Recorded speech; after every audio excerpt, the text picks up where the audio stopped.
साथियों, युद्ध की वजह से डीजल पेट्रोल पर आया संकट भी बहुत बड़ा था। हमारे देश में तेल के बड़े बड़े कुएं नहीं हैं। जब ये संकट बढ़ा तो क्रूड ऑयल की कीमतें $70 प्रति बैरल से $120 प्रति बैरल तक पहुंच गई थी। आयात के रास्ते भी बंद थे।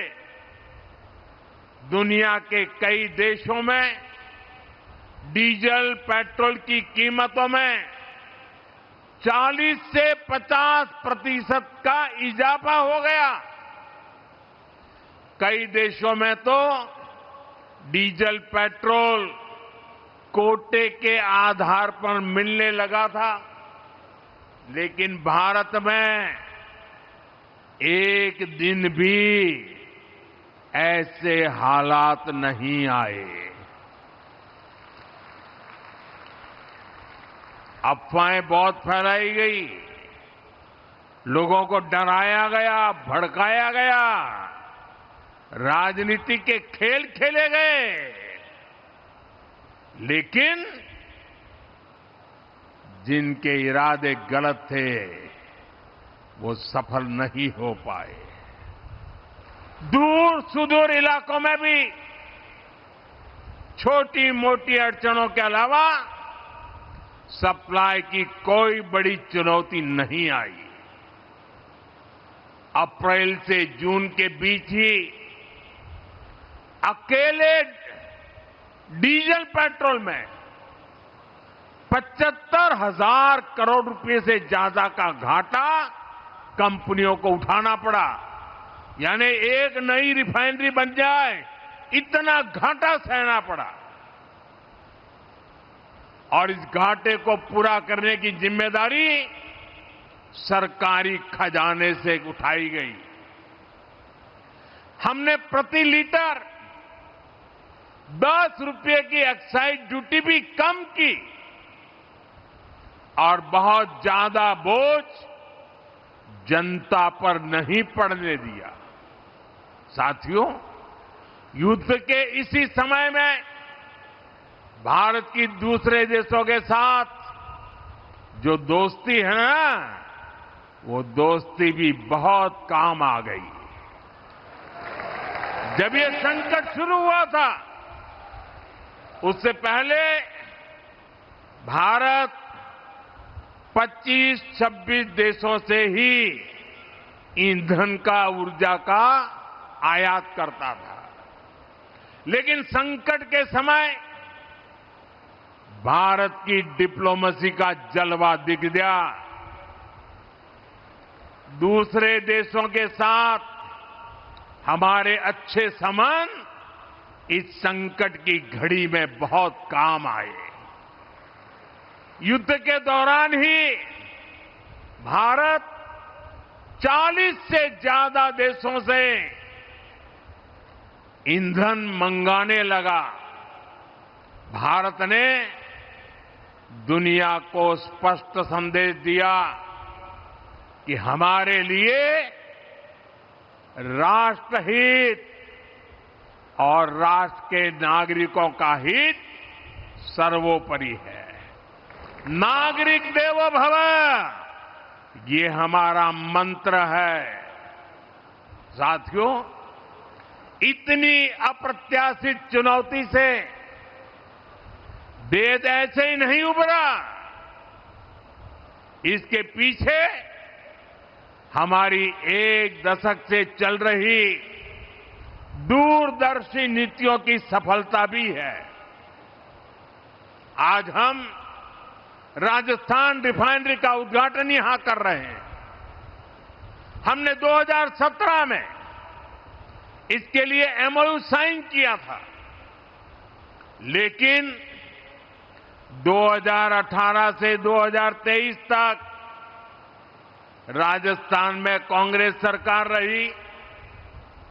कांग्रेस के असहयोग के कारण यहां का काम लगभग ठप ही रह गया।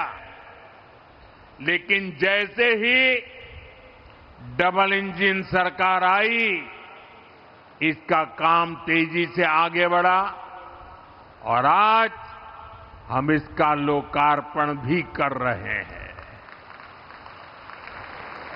और आप तो जानते हैं मेरी कार्यशैली, जिसका शिलान्यास हम करते हैं उसका लोकार्पण भी हम ही करते हैं।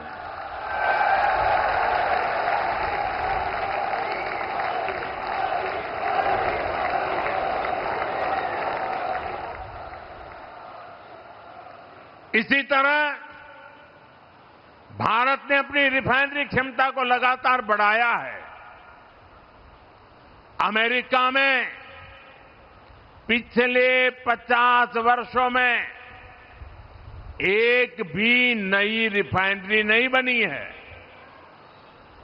यूरोप की रिफाइनरी क्षमता लगातार कम होती गई है, वहीं भारत आज विश्व की चौथी सबसे बड़ी रिफाइनरी क्षमता वाला देश बन चुका है। और हम यहां रुकने वाले नहीं हैं। आने वाले वर्षों में ये क्षमता और भी बढ़ने वाली है। इन्हीं प्रयासों के कारण भारत सदी के सबसे बड़े ऊर्जा संकट से लड़कर उबरा है। साथियों, दुनिया में युद्ध और अशांति से हमारे किसानों के लिए भी चुनौतियां पैदा होती है।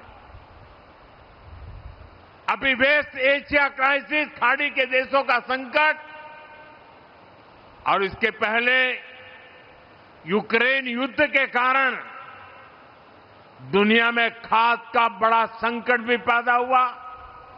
फर्टिलाइजर के लिए समस्या पैदा हो गई। यूक्रेन युद्ध के बाद एक समय एक यूरिया की बोरी की कीमत 3,000 रुपये से भी ऊपर पहुंच गई थी। लेकिन हम अपने किसानों को, जो दुनिया के बाजार में 3,000 की बोरी थी, हम मेरे देश के किसानों को हम सिर्फ 300 रुपये में देते रहे। और इसके लिए खजाने से लाखों करोड़ रुपए खर्च करने पड़े। सब्सिडी दी गई। आपूर्ति के लिए जो सप्लाई चेन प्रभावित हुई थी, भारत ने उसके लिए भी समाधान निकाले। सरकार ने वैकल्पिक रास्ते तलाशे। हमने कई देशों में हमारे दूतावासों को विशेष जिम्मेदारी सौंपी। दूसरे देशों से उर्वरक खरीदने की, खाद खरीदने की पहल की।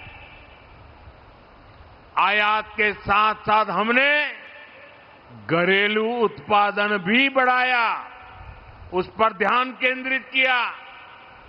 और इतना ही नहीं, हमने प्राकृतिक खेती जैसे विकल्पों को भी बढ़ावा दिया और जमाखोरी और कालाबाजारी के खिलाफ भी सख्ती की।